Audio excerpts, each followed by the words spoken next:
the state called Mr. Hendrik Mulder. Mr. Hendrik Mulder is in the HR department at Sibanye Gold Mine. This Sibanye Gold Mine, it is a company that accused number 2, Bongani Ntanzi, used to work for before his arrest, right? So I'm going to give you a little bit of context there. Yes, I know you asked yourself a question. What was the significance of us having him? Well, I'm going to tell you this. There was no significance, but at the same time, there was. Now, towards the end of everything, when he was done and dusted about his case, the Judge Ratamakwatlen, had asked this simple question. He asked the fact that, was there a need for this guy to be there? But it turns out that it was good for him to be there because we saw that the state really has got no intention of giving these 5 accused a fair trial. You will remember, Advocate Ramasepedi had asked this and had put it on record and say to the state, please give me Bongani Ntanzi's bank account. They will prove his whereabouts on the day where Senzo Mayor was shot. And according to accused number 2, he was at Guanongoma. Now, you will remember, Advocate Baloyi spoke and he was like, no, we'll give this in few days. Baba, I think the way you were speaking about it was like, it's going to be done in a week or so. That time lapsed and they were never finished with that. Number 2, the statement should have been given before they call the HR manager at Sibanye Gold, or Mr. Hendrik Mulder, because the questions that would have been asked would have then be collaborated with what the guy is saying. But what they did, they allow the testimony of Mr. Hendrik Mulder first, then they give the statement later. Do you understand the significance of them being given the statement earlier? Okay, don't worry, we're about to unpack, provided that you're interested. If you are, then please stick around. As you stick around, there's only one favor that I'm requesting from you guys, and that favor is that you subscribe, you like the video, and you do comment in the comment section below. Why do you need to do all of this nice thing, go, guys? Well, let me answer that one. You need to do it because doing it does help out a lot when it comes to the YouTube algorithm. You need to like the video, take it to 1,000 likes, comment in the comment section below. You need to watch this video until the end. You need to watch the ads. You need to share this video. When you do all of this, it forces the algorithm to promote this video to more people. Good news is, I have already found a person that is going to be working with me. I'm just waiting for these 2 people that I want to hire. Just 2 people, right? The videographer and the other person as well. So now, soon from now, I'm gonna be starting. I will start commenting on your videos, because right now I'm jungling my personal life and this. You know what I'm saying? The WhatsApp group, and you know what I'm saying. It's very difficult to manage all of these things by myself. I never anticipated that you guys, you love me the way you do. You guys, you will support me the way you do. I did not anticipate that. But nevertheless, it's okay. It's a good thing and I appreciate it. Now, so the state then called Mr. Hendrik Mulder. Now, do you have access to the company records? That was the question asked by Advocate Baloyi. Mulder says yes. Baloyi, what is in this record? Mulder indicate the computer record of Mr. Ntanzi at the Driefontein mine from April 2000. From 18 April 2009. Yes. He was employed until 18 February 2026. That is when his contract was terminated at Sibanye Gold, and you will understand as we progress why he was employed. Why was his contract terminated? Baloyi, are employees monitored? Mulder says yes, even for their own safety. Baloyi says, what system is used? Each employee has a unique clocking card. Bongani Ntanzi clocking history is, on the 24th of October 2014, 2 days before Meyiwa was killed, right? If you calculate very well, at 17 past 8 he clocked in, and at about 20:30 clocked in, at about 20:31 he was doing some food stuff there.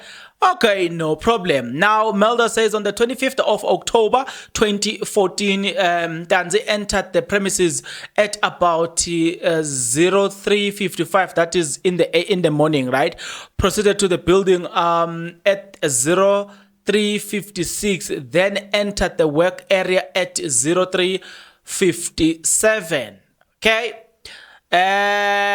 Which date that followed that? Okay, no problem. Before, Ntanzi clocked out at around about he clocked out at around about 06 a.m. On the 25th of October. Now, you now know that on the 25th of October he was at Sibanye Gold, right? Please, this becomes important as you go forward. Remember the bank statement. Don't worry. So please notice the fact that on the 25th, he was at Sibanye Gold. Notice that one. On that day, I think they said he worked roughly 2 hours. No problem. Mr. Ntanzi, okay, let's leave this one because it's not important. Now he gets into this one again. There is no further clock out from the 26th of October 2014 until the 1st of November. But on the 2nd, he clocked back at about 1:09 at a work hostel, right? So on the 2nd of November. Now, please notice the lapse here. He did not clock from the 26th of October 2014 until the 1st of November. Please notice that, right? 26, 27, 28, 29, 30, 31. But there's a weekend in between there, right? And then we're going to get into this one as to what happened. Why was it? Look, according to the observation, there's no clocking 26, 27, 28, 29, 30, 31 October. And then he clocked back on the 1st of November. No problem. We get that. Melda, there was a discrepancy in the statement because it's based on the clocking history, blah, blah. I see again, Leo. Now, he says there was a leave notice from Ntanzi from the 27th, that will start from the 27th of October 2014 to the 31st of October. So, we now have heard previously that he said he did applied for a leave. So, Bongani has been telling the truth all along. He applied for an unpaid leave that started on the 27th to the 31st. We are going somewhere with this because this is the date that Bongani says his statement will then collaborate this, because on that time he was at Guanongoma. He denies being at the Foster's hostel. Now, at least now we have the first part, right? Let's leave this one.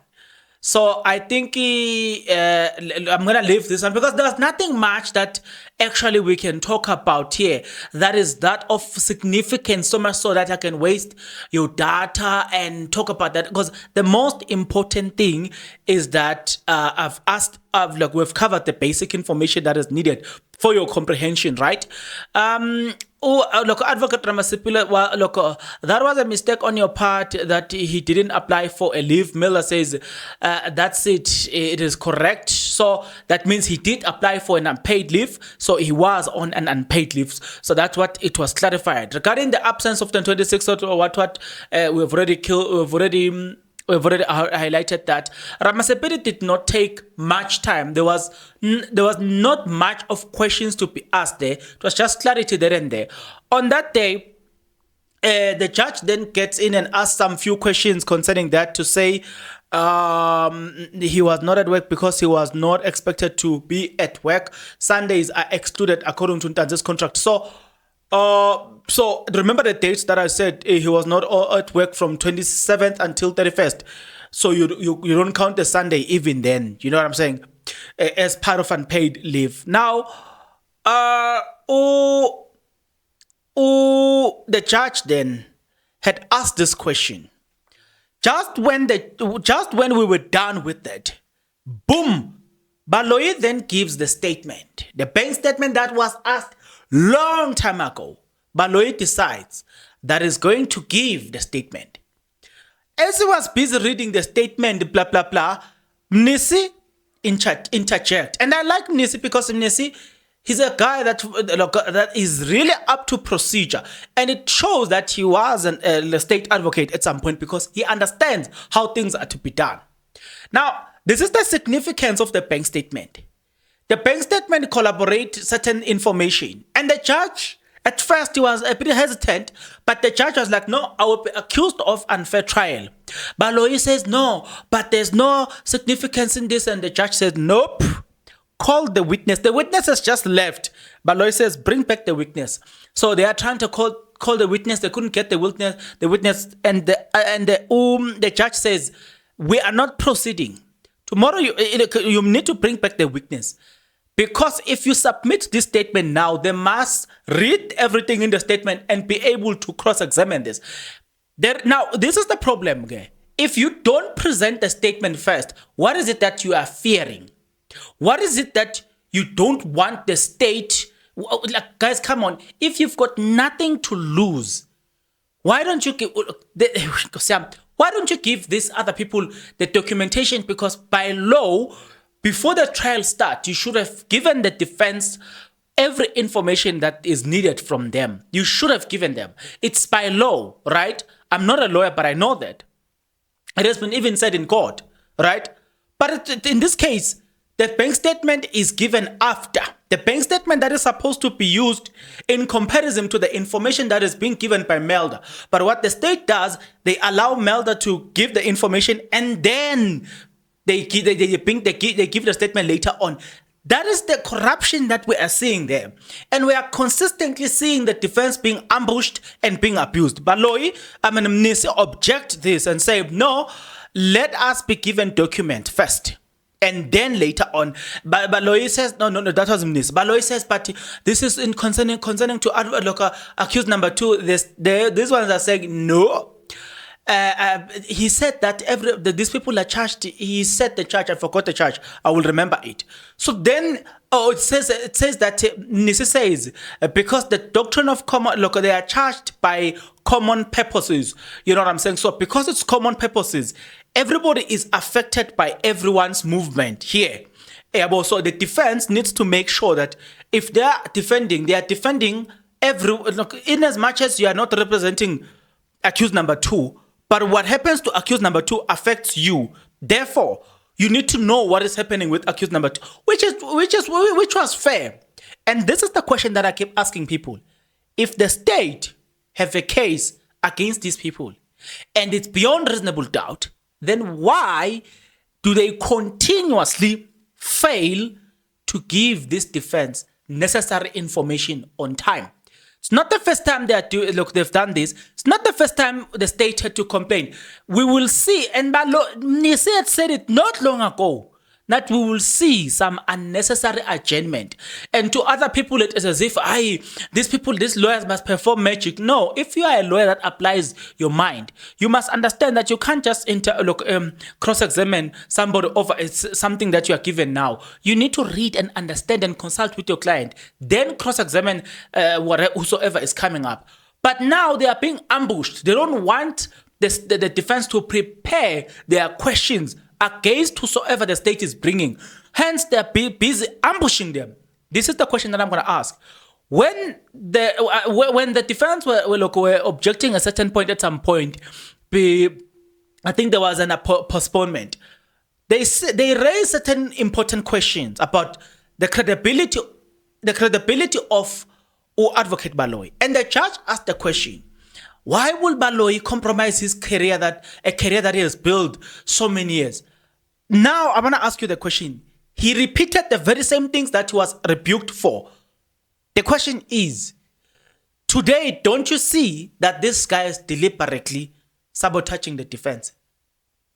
I want to leave it there for now. So, So advocate Mnisi, the defense has not been furnished with the copies of the statement through though the matter concerns accused number 2, but because it's the state case that was a conspiracy among the 5 accused, which is fair. That like I was saying, whatever happens to one person, it affects everybody there. You know what I'm saying? So Melda, the state then says that Melda will be called back, right? So I like the fact that the case did not proceed. The lawyer here, the judge here, Judge Rata, he was fair. Let's not criticize him in matters that does not affect him. In today's case, he was very much fair. You know what I'm saying? To say, I am not going to allow this.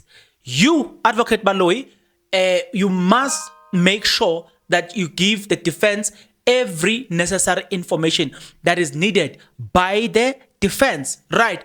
So, after that, you can tell that Baloyi was trying to dismiss what the defense is saying, even though the defense were raising very factual points. But there he was. And this is the other thing that I've been saying to people. Accused number 1 to 5 have got nothing to do with the case of Senzo Meyiwa. Right now, we are about to get a bank statement. And I'm going to tell you this. Accused number 2 have said it long time ago in the mouth of Advocate Ramasepedi that he was at Kwanongoma. He had taken an unpaid leave to go and attend some traditional thing there. You know, there was like that he needed to do emakhaya. You know, as an African person, you know that there come a time where we go into those things and we do such things, right? Let me leave it there. So we know for a fact that he has gone to do such things. He has never been at the hostel, and now I'm seriously believing accused number 2. He's gonna back it up by his bank statement, and he had said it long time ago. Can I be given that bank statement? Now, if the state really did not have anything to hide, so in this case, if the state indeed really did not have anything or does not have anything to hide, I'm still asking this question. What is difficult about just giving these people their information? Every information that is needed. What is so difficult? Why are we playing these dirty tricks? Why are we playing these dirty games that we are doing if we are saying, as a state, we have all the evidence that is needed. These are the right people. If we are so much sure and so convicted or convicted that these are the right people, why do you ambush the defense? Why do you behave like a person who is trying to rob somebody? You know, let me tell you this. If a person is trying to rob you, they don't tell you the truth. They don't want you to know the truth. And they don't want you to know certain things about them. But if a person has got nothing to hide, doesn't behave like this, the way the state is behaving. If you've got nothing to hide, you play your card open. I'm telling you, and we've been saying this, and I'm still going to say this. It's only the blind person, or it's only people who are blind that do not see, that know there's something fishy here. Now, look, the other thing is trying to smuggle information, bringing information on my back door, trying to use back door. If you've got nothing to hide, everything of yours is clean, why bring information through back doors? There is a problem with the person who does not want to use the door that everybody should use. There is a problem when a person is trying to come through back doors. Tell me something, whenever you use a back door, you know that you know for a fact that whatever you were doing when you were using back doors, it's not what you're supposed to be doing. If a person, like I'm making an example, you are dating somebody and you always have to arrive when it's dark and leave when it is dark, then you know for a fact that it's either the person you are dating at that time, it's either that person really has got a person and does not want to be seen with you, or even if that person does not have another person, but they don't see you as a long-term success or a long look, they don't want to partner with you in a long term. They just want you to help them kill time. So there's always some shenanigans if a person does not want to be seen walking with you in a daylight. You know what I'm saying? If you are in a relationship, they don't want you to be cozy in a public. Then if that's the case, then we know there's something. The person you are dating is shady. It's got some shenanigans somewhere. But if a person does not have anything to hide, they go with you in public in full view. Do you get the concept? The concept is simple. If the state does not have anything to hide, why bring information through back doors? Why ambushing the state, the defense? Even when the defense have complained and it is under record, it's not the first time the defense have complained. Not long ago, Advocate Nisi, the guy has tried, and even said to the state, I am telling you, rather do a long postponement to this case. It's not an embarrassment to say, no, we thought we are prepared. Can you just give us this period? Let there be a long-term postponement. And even say, I don't think among this defense that we will object that. Though it's going to be painful to these people who are arrested there. But what Advocate Nisi I was saying there, in as much as it's painful to look at it, but at the same time, you would have been guaranteed that when the case starts, it's an oiled machine, just like Advocate Nisi said. It's an oiled machine that moves from Joburg to Durban without a stop. But the way things are going, when the judge even asked a simple question, Advocate Baloy, do you have a witness for tomorrow? Guess what? There was no witness. There is no witness. How come if we have 100 and something witnesses line up, how come you don't have at least 3 of them ready for you? If really you are ready for that trial.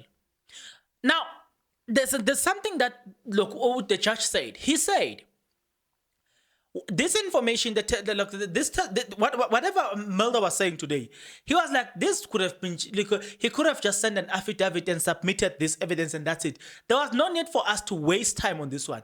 Advocate Baloy said, no, I tried that, but it was rejected by the defense. And let me tell you this, I side with the defense. Because when it suits the states, they wouldn't do that. It's only the defense that must compromise here, not them. The tendency of introducing information through backdoors will continue. So if the defense had the defense accepted this thing of let's just accept certain information just like that, they would have been ambushed by the state long time ago. Number 2, you can only do that if the people we are dealing with are transparent and honest. Now, I don't trust Baloy to begin with. I don't trust that advocate. I believe that the defense, what they are trying to do, it's a right thing. Just be extra careful against these people because they are shady. They are shady. They are vague. Everything they're doing, man, it's done in the darkness. They are hiding. They never walk in the light. They never walk in the light. They always hide. You know, that's why the defense, even now, this guy, Mangena, had to stand down. They were like, we don't trust you. If the defense is busy if the state is busy bringing questionable individuals such as Abo Constable Zungu, who are lying, and that guy, we were not there. But just by judging from what he's saying, he's lying, we can tell. And I don't care what he says about it. I'm telling you, Zungu, you are lying. You are lying, full stop. I don't care what you feel about it. You know what I'm saying? But I'm saying, how do you trust such a state then and accept this information and say this witness is okay? Let me accept it. You can't, because they are constantly proving to you that they are not willing to play fair. They always playing some dirty and shit. They've always some shady things that they are doing. How do you trust such a people? I'll give an example about it. You see the person that was testifying today, he did not have to. The girlfriend of accused number 3 or 4, that girl did not have to. The landlord, that person did not have to. But if you're looking at Zungu, was Zungu supposed to be there? No, but the state has brought Zungu. Looking at the people that they wanted to bring, the defense are the ones who objected the cell phone, that was brought in through back doors. Trying to smuggle information in. Not long ago, the defense also had confirmed that they've received something on Monday, and that person is Tuesday. They need to see how they deal with that person. They need time to prepare. Not long ago, we had a postponement because of such a thing, where the defense ended up asking for 2 days. Just when we start, now it looks like we've got another postponement. Who is causing all of this? The people that are supposed to be honest in this process. The people that are supposed to be trustworthy in this process. All the things that are happening right now, we see them. And when we see them, it makes us lose faith. And I'm going to tell you, it's only a matter of time. Before whatever is done in the public and whatever is done in those courts, before such a time where the public will start to show that they don't trust the state at all. There was a research that was done where I forgot which newsroom, which media house that did that, where they were doing a survey, and that survey proved that citizens of this country, they look, in comparison to 100%, it's like they only have 39% trust to the government. The rest, they're like no. Only 39% said we trust the government out of the entire population. So I'm saying to you, things like this, they're so disheartening. Whereas we're looking at them, we just don't wish to be there. You know what I mean? It just...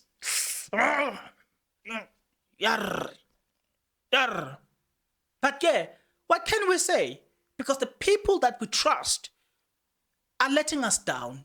This is a case where people needed to set an example. This is the case where the state needed to make sure that they bury everything here.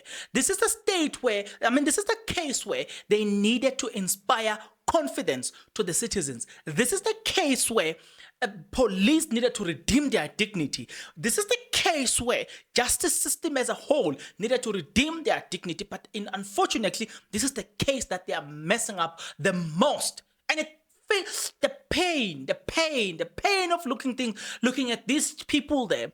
There are people who are sitting there, you're like, those people don't belong there. Like, honestly speaking, in fact, we've been saying, we are not saying these people have never committed any crime. But we are saying, as far as the Senzo Meyiwa case, all people, including accused number 5, who are serving either 3 or 6 life sentences, he has got a proven record of taking people's life. But we are saying, despite all of that, we are still saying he's got nothing to do with the case of Senzo Meyiwa. Because we cannot say that just because he's got a proven record where he has been taking people's life, now he must be sentenced for any crime. No, we're not going to advocate for that. We're not. We are saying, let's be fair. We need the right killers of Senzo Meyiwa. That's all we need, and we will be out of your face. So you're busy shoving this accused number 5 into our throat. We're not going to accept that, and we still stand by that. These are not the killers of Senzo Meyiwa. These are not the right people who killed Senzo Meyiwa. That's all we're saying. Let's not be... This thing of making us fools, the broad daylight, we're not going to accept that. We want the real killers of Senzo Meyiwa. You give us the real killers of Senzo Meyiwa, we're out of your face. The people that you're busy shielding from this case, those are the right people who should be standing in front of that court, declaring the truth. We want the truth, nothing else.